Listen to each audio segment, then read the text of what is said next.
नमस्कार, ग्लोबल स्पेशलमा यहाँलाई स्वागत छ। दर्शकवृन्द, ग्लोबल स्पेशल खोजमूलक समाचार सामग्रीहरूको स्पेशल प्याकेज हो। हामी जनसरोकारका हरेक विषयको गहिरो अध्ययन गर्दै सत्य तथ्यलाई उजागर गर्ने प्रयास गर्दछौँ। सत्य तथ्य र निष्पक्ष समाचारको प्याकेज दिने हाम्रो प्रयास निरन्तर जारी छ। दर्शकवृन्द, बैंकहरूमा लगानी योग्य अभावका कारण बैंक तथा वित्तीय संस्थाहरूमा एक किसिमको सङ्कटको अवस्था देखिएको छ। सरकारी खर्च कम हुँदा बैंकमा पैसा कम भएको भनिएको छ। सरकारले चालु आर्थिक वर्षका लागि विनियोजन गरेको रकमको 10% पनि खर्च नभएका कारण बैंकहरूमा पैसा अभाव भएको विज्ञहरूको भनाइ छ। त्यसबाहेक विदेशमा रहेका नेपालीहरूले पठाउने रकम समेत चालु आर्थिक वर्षको पुससम्ममा धेरै कम देखिएको छ, जसका कारण समेत बैंकहरूमा रकम अभाव भएको केन्द्रीय बैंकले बताएको छ। राष्ट्र बैंकका अनुसार चालु खर्चको आकार केही बढेको भए पनि विकासे बजेट भने लक्ष्य अनुसार खर्च हुन सकेको छैन। आजको ग्लोबल स्पेशलमा हामी बैंक तथा वित्तीय संस्थाहरूमा लगानी योग्य रकमको अभाव र त्यसले पारेको प्रभावको प्रसङ्ग प्रस्तुत गर्नेछौँ। सरकारी रेकर्ड अनुसार शनिबारसम्म जम्मा 8% को हाराहारीमा मात्रै विकास बजेट खर्च भएको छ। तर साधारण खर्चका लागि भएको विनियोजनको 35% को हाराहारीमा खर्च भएको छ। झन्डै 27% को हाराहारीमा मात्रै बजेट खर्च भएको छ, जसको असर बैंक तथा वित्तीय संस्थाहरूमा परेको दाबी गरिएको छ।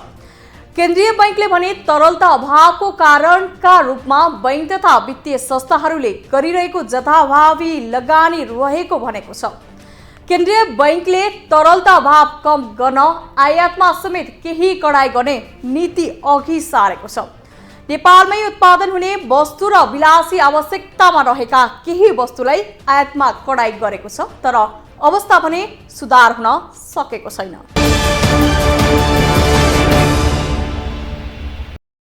चालु आर्थिक वर्षको अन्तिम 2 महिना अगाडिदेखि वित्तीय प्रणालीमा तरलता अभावको समस्या चुलिँदै आएको छ। वित्तीय प्रणालीमा थप तरलता अभाव चुलिँदै जाँदा कर्जा प्रवाहमा समस्या देखिएको हो। तरलता अभाव चर्किएकाले बैंकहरूको सिडी रेसियो 97% पुग्न थालेको छ भने औसत रेसियो नै 91% पुगिसकेको राष्ट्र बैंकले बताएको छ। तरलता अभावका कारण बैंक तथा वित्तीय संस्थाले अन्तर्बैंक सापटी पाउन समेत मुस्किल भएको छ भने अन्तर्बैंक ब्याज दर समेत बढ्दै गएको छ। तरलता संकट पैदा हुनुमा सरकारी खर्च अपेक्षित रूपमा बढ्न नसक्नु र रेमिट्यान्स समेत घट्नु मुख्य कारण भनिएको छ। पछिल्लो समय बढ्दो आयात, कमी सरकारी खर्च, ग्राहकले पैसा आफैसँग राख्ने प्रविधि, पुँजी पलायन लगायतका कारण बैंकको निक्षेप घट्दा तरलता संकटको समस्या भएको हो। अहिले पछिल्लो समयमा आइपुग्दाखेरि अधिक तरलता, जुन वैधानिक तरलता भन्छौँ हामीले, सीआरआर भन्छौँ, त्यो भन्दा बेसीको तरलतालाई हामीले अधिक तरलता भन्ने गर्छौँ। ब्याङ्किङ इन्डस्ट्रीको राष्ट्र ब्याङ्कसँग रहेको सीआरआर मौजदात भन्दा माथिको तरलता भनेको 16 अरब रुपियाँ छ जनवरी 1 को तथ्याङ्क हेर्दाखेरि। यो भनेको अधिक तरलता हो। हाम्रो ब्याङ्किङ इन्डस्ट्रीलाई यो तरलता भनेको यो सीआरआर मेन्टेन गरे भन्दा माथिको बफर लिक्विडिटी हो र अधिक तरलता अहिले पनि देखिरहेछ। तर ब्याङ्कहरूले चाहिँ तरलताको अभाव भयो भन्ने गुनासो गरिरहेको अवस्थामा हामीले के पनि बाटो रोजिदियौँ भने हामीसँग लास्ट इयरको चाहिँ रिफाइनान्स 212 अरब 88 करोडको रिफाइनान्स हामीले तय गरेका थियौँ लास्ट, योभन्दा प्रि लास्ट इयरको मोनेटरी पोलिसी मार्फत। गत वर्ष पनि यसबाट 146 अरबसम्म चाहिँ फाइनेन्सिङ भयो र यो चालु आर्थिक वर्ष सुरु भएपछि हामीले के गर्यौँ, मौद्रिक नीति मार्फत भने हामीसँग जति स्पेस बाँकी छ रिफाइनान्सको लागि त्यो रिफाइनान्सलाई कन्टिन्यू गर्ने भन्यौँ र सो बमोजिम हामीले यो चालु आर्थिक वर्षमा पनि यो रिफाइनान्सलाई कन्टिन्यू गरेका छौँ र मङ्सिर 19 गतेसम्म जुन एप्लिकेसन आह्वान गरेका थियौँ हामीले, होइन, त्यो अन्तर्गत पनि हामीले 92 अरब यो चालु आर्थिक वर्षमा पनि डिस्बर्स गरिसकेको स्थिति छ। त्यसले गर्दाखेरि यो राष्ट्र ब्याङ्कबाट उपलब्ध हुने रिफाइनान्सलाई पनि ब्याङ्क वित्तीय संस्थाहरूले वित्तीय स्रोतको रूपमा गणना गर्न पाउनुहुन्छ। त्यसै गरेर उहाँहरूले वित्तीय स्रोतको रूपमा गणना गर्न पाउने भनेको उहाँहरूको निक्षेप हो, विभिन्न खाताहरूमा जम्मा हुने रकम। त्यस्तै गरेर डिबेन्चर पनि उहाँहरूले आफ्नो वित्तीय स्रोतको रूपमा गणना गर्न पाउनुहुन्छ भने विदेशी ब्याङ्क वित्तीय संस्थाहरूबाट ऋण सापटी जुन लिनुहुन्छ ब्याङ्कहरूले त्यसलाई पनि उहाँहरूले वित्तीय स्रोतको रूपमा गणना गर्न पाउनुहुन्छ। बैंकहरूमा लगानीयोग्य पुँजीको चरम अभाव छ। पुँजी अभाव भएपछि आर्थिक गतिविधि शिथिल हुन पुग्छन्। यसले सरकारले उठाउने राजस्वमा समेत असर गर्छ। पुस 17 गतेसम्मको तथ्याङ्क हेर्ने हो भने लक्ष्यको 37% मात्रै राजस्व संकलन हुन सकेको छ, जबकि सरकारले चालु आर्थिक वर्षमा 11 खर्ब बढी राजस्व संकलन गर्ने लक्ष्य राखेको छ। अहिले बैंक तथा वित्तीय संस्थामा देखिएको तरलता अभावमा समेत राजस्व संकलनको असर परेको हुन सक्ने देखिएको छ। तरलता अभावले रोजगारी गुम्ने खतराका साथै यसले अर्थतन्त्रमा नकारात्मक असर पर्छ। आर्थिक गतिविधि ठप्प हुन्छ भने कालान्तरमा महँगी समेत बढाउँछ। खासमा के छ भने संसारको कुनै पनि देशमा लगानीकर्ताले जति लगानी गर्न चाहन्छ त्यति नै पुँजी उपलब्ध कहीँ पनि हुँदैन। अर्थशास्त्रको सिद्धान्तले के भन्छ भने जहिले पनि रिसोर्सहरूको कमी हुन्छ भने चाहना आवश्यकताहरू धेरै हुन्छन्। त्यसैले गर्दा हाम्रो लिमिटेड भनेको निश्चित रकम भएको अवस्थामा अनिश्चित किसिमले जति पनि लगानी गर्न खोज्दाखेरि यो समस्या आएको हो कि भन्ने मलाई लाग्छ। र यस्तो अवस्थामा ब्याङ्कहरूले पुनर्विचार गरेर अत्यावश्यक लगानीको क्षेत्रमा बाहेक अन्त लगानीमा सकुचन गर्दै सरकारलाई सहयोग गर्नुपर्छ जस्तो मलाई लाग्छ।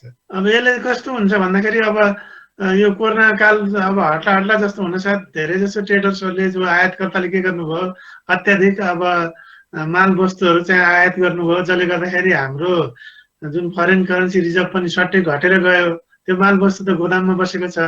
पैसाहरू अब कारोबार सुरु हुन थालेपछि नागरिकको पसल र घरमा खल्तीमा गएको अवस्था छ भनेपछि जुन किसिमको रिजर्भ चाहिँ त्यो कोरोना कालमा ब्याङ्कमा थियो त्योभन्दा अहिले कम हुनु स्वाभाविक हो।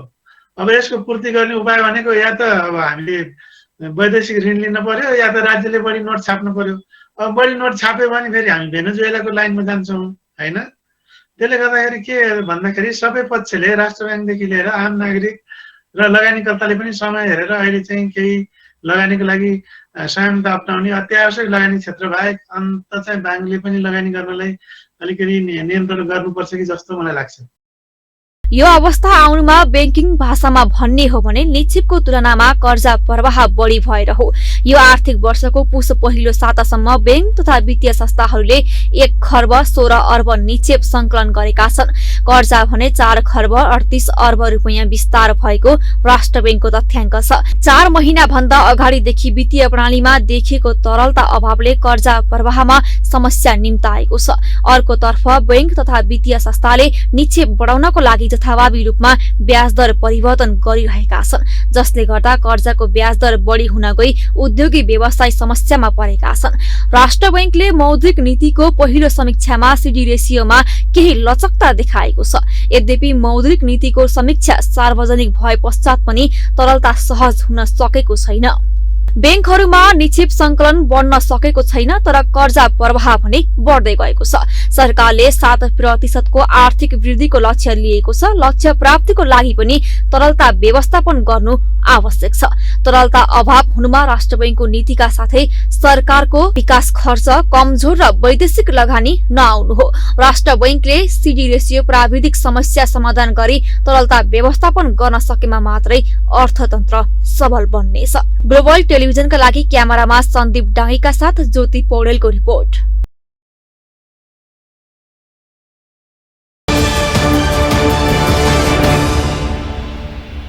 तरलता अभाव यो वर्ष मात्रै होइन, हरेक वर्ष यस्तो समस्या देखिने गरेको छ। केन्द्रीय बैंकले समेत तरलता अभाव हुँदा बजारमा पैसा पठाउने गरेको छ भने बैंकहरूमा लगानीयोग्य रकम बढी हुँदा केन्द्रीय बैंक आफैले रकम उठाउने गरेको छ। चालु आर्थिक वर्षमा मात्रै केन्द्रीय बैंकले झण्डै 1 खर्ब रुपैयाँ बैंक तथा वित्तीय संस्थाहरूमा लगानी गरेको छ। तर वित्तीय संस्थाहरूमा लगानीयोग्य रकमको अभाव भने उस्तै छ। बैंक तथा वित्तीय संस्थाहरूमा लगानी गर्न मिल्ने रकम कम भएका कारण उद्योगी व्यवसायीले भने मर्कामा परेको भनिरहेका छन्। बैंकहरूमा लगानीयोग्य पुँजीको अभाव छ। हरेक बैंकसँग पैसा दिन सक्ने क्षमता कम छ। बैंकहरूले जति ऋण प्रवाह गरिरहेका छन् त्यसको तुलनामा निक्षेप निकै कम छ, जसका कारण वित्तीय प्रणालीमा तरलता अभाव भएको हो। तरलता अभाव हुनुको मुख्य कारण भनेको सरकारले खर्च गर्न नसक्नु रहेको विज्ञहरूको भनाइ छ। वित्तीय प्रणालीमा देखिएको तरलता अभावले कर्जा प्रवाहमा समस्या निम्त्याएको छ। अर्कोतर्फ बैंक तथा वित्तीय संस्थाले निक्षेप बढाउनका लागि जथाभावी रूपमा ब्याज दर परिवर्तन गरिरहेका छन्, जसले गर्दा कर्जाको ब्याज दर बढी हुन गई उद्योगी व्यवसायी समस्यामा परेका छन्। निजी क्षेत्रलाई बचाउनका लागि सरकार, राष्ट्र बैंक तथा वित्तीय क्षेत्रले सहुलियत दरमा सहज रूपमा कर्जा उपलब्ध गराउनु पर्ने नेपाल उद्योग वाणिज्य महासंघका अध्यक्ष शेखर गुल्छा बताउँछन्। एउटा कुरा मात्रै निजी क्षेत्रको तर्फबाट के भन्न चाहन्छु भने हामीलाई तरलता उपलब्ध गराइदिनुस् सुपथ मूल्यमा। यो गर्न सक्यौं भने पक्कै पनि अर्थतन्त्र अगाडि बढ्छ र सरकारले जुन लक्ष्य लिएको छ त्यो प्राप्ति गर्न सकिन्छ। सरकारको पुँजीगत अर्थात् विकास खर्चको स्थिति हेर्ने हो भने निकै दयनीय रहेको छ। निश्चित ब्याज दर हुन्छ भन्ने सोचले व्यवसायीहरू सोही अनुसार लगानी बढाएको, तर बैंकहरूले ऋणको ब्याज दर बढाएका कारण आफूहरू मारमा परेको व्यवसायीको गुनासो रहेको छ। बैंकहरूले आफूलाई पैसा नभएको भन्दै मनपरी ब्याज दर बढाएका हुन्। सोही कारण नयाँ व्यवसायीको ऋण स्वीकृति र एलसी नै नखुल्ने स्थिति छ। 1 वर्ष अगाडि बैंकमा तरलताको अभाव धेरै सहज थियो। त्यो बेला बैंकले ऋण बढी लैजान अनुरोध गर्थे। ठूला उद्योगीलाई त बोलाई सस्तो ब्याज दरमै ऋण दिए। बैंकमा पैसा बढी भएको तथा ब्याज दर सस्तो भएका कारण उद्योगीहरूले ऋण लिएर नयाँ काम गर्ने योजना समेत बनाएर सोही अनुसार अघि बढे। तर अहिले तरलता अभावले व्यवसायीहरूलाई समस्यामा पारेको छ। केन्द्रीय बैंकको नीतिले गर्दा पनि तरलता अभाव भएको हो, जसले गर्दा बैंकहरूले हिजोको दिनमा प्रतिबद्धता व्यक्त गरे अनुसारको पैसा दिन सकेका छैनन्। विशेष गरेर यो तरलताको अभावको कारणले गर्दाखेरि निर्माण उद्योग चाहिँ जुन गतिले अगाडि बढ्नुपर्ने हो त्यो गतिले अगाडि बढ्न सकिरहेको छैन। विशेषतः निर्माण क्षेत्रमा ठेक्का रकमको 20% पेस्की रकम दिइने चलन थियो। तर यो व्यापक विरोध भएको कारणले गर्दाखेरि अहिले पेस्की रकम चाहिँ घटाएर सुरुमा 5% त्यसपछि 5% दिइन्छ। अब विगत 2 वर्षदेखि कोभिड-19 को प्रकोपको कारणले गर्दाखेरि निर्माण उद्योगले गति लिन सकेको थिएन। हाम्रो ओभरहेडहरू चाहिँ अत्यन्त खर्च भइराख्ने, क्रमशः खर्च भइराख्ने, तर त्यो ओभरहेड मात्र खर्च भइराख्ने, त्यसबाट उत्पादन गर्न नसकेको कारणले गर्दाखेरि हामीले चाहिँ चरम आर्थिक अभाव झेलिरहेका छौँ। अब अहिले एकातिर बैंकहरू पनि आर्थिक चरम तरलताको अभावले गुज्रिरहेको छ। उहाँहरू 1-2 लाख रुपियाँ पनि ऋण दिन नसक्ने अवस्थामा छ। अब हाम्रो बैंकिङ लोन 340 अर्ब रुपियाँ छ भन्दाखेरि अहिले हामीले नेपाल सरकारसँग विगत 1 वर्षदेखि तारन्तार भनिरहेको चाहिँ हामीसँग चाहिँ तरलताको अभाव छ। त्यो तरलताको अभावलाई सम्बोधन गर्नको लागि 5% धरोडी रकम जुन छ त्यो धरोडी रकम चाहिँ बैंक ग्यारेन्टीको आधारमा हामीलाई फुक्का गरिदियो भने हाम्रै रकम हामीले फिर्ता पाउँथ्यौँ। त्यसले गर्दाखेरि केही हदसम्म तरलता पनि सम्बोधन हुने र हामीले निर्माण उद्योगलाई चलायमान गर्न सक्थ्यौँ। र अहिले सँगसँगै हामीले सरकारलाई के अनुरोध गरिरहेका छौँ भन्दाखेरि सामान्यतया निर्माण उद्योगीहरूले 20% सम्म मोबिलाइजेसन पाउने व्यवस्था जुन थियो त्यो व्यवस्थालाई सङ्कुचन गरेकै कारणले गर्दाखेरि अहिले निर्माण उद्योगले चाहिँ द्रुत गतिमा अगाडि बढ्न सकेको छैन। निर्माणको कामहरू अगाडि बढ्न सकेको छैन र बजारमा तरलताको पनि अभाव छ।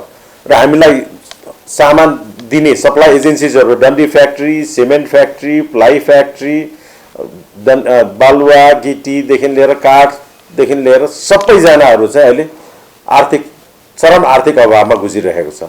यसलाई सम्बोधन गर्नको लागि माननीय अर्थमन्त्रीज्यूलाई म के अनुरोध गर्न चाहन्छु भने तपाईले 30% रकम पुस मसान्तभित्र पुर्याउने हो भने र तपाईले यो आर्थिक वर्षमा तपाईले आफ्नो लक्ष्य भेटाउने हो भने निर्माण उद्योगीलाई तरलताको जुन अभाव छ त्यसलाई सम्बोधन गरिदिनु पर्यो। उद्योगीहरूलाई परेको मुख्य समस्या भनेको बैंकको ब्याज दर बढ्नु नै हो। उद्योग चलाउनका लागि विदेशबाट कच्चा पदार्थ आयात गर्नुपर्छ।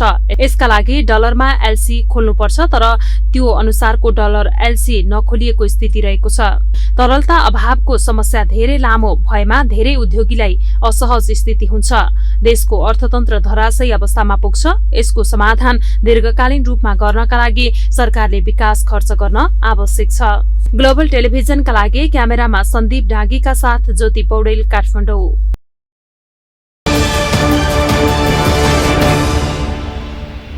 बैंकहरूमा पैसा कम हुनुको कारणका रूपमा विकास बजेट खर्च नहुनु, विप्रेषण आप्रवाह घट्नु लगायतलाई लिइएको भए पनि केन्द्रीय बैंकले भने अस्वीकार गरिरहेको छ। राष्ट्र बैंकले बैंक तथा वित्तीय संस्थाहरूले प्रवाह गरिरहेको ऋणका विषयमा प्रश्न उठाइरहेको छ। सरकारले भने बैंकहरूमा लगानी योग्य पैसा कम भएको बारेमा चासो त व्यक्त गरेको छ, हस्तक्षेप गर्न भने सकेको छैन। राष्ट्र बैंक सरकारको आर्थिक सल्लाहकारका रूपमा समेत रहेको र बैंक तथा वित्तीय संस्थाहरूको नियामक निकाय पनि भएकाले चालू आर्थिक वर्षमा देखिरहेको तरलता अभावको समस्या समाधान गर्न पहल गरोस्। हस्त आजलाई ग्लोबल स्पेशल यति नै। भोलि अर्को विषयको सामग्री लिएर आउनेछौँ। तपाईँ ग्लोबल टेलिभिजन सँगै रहनुहोला। नमस्ते।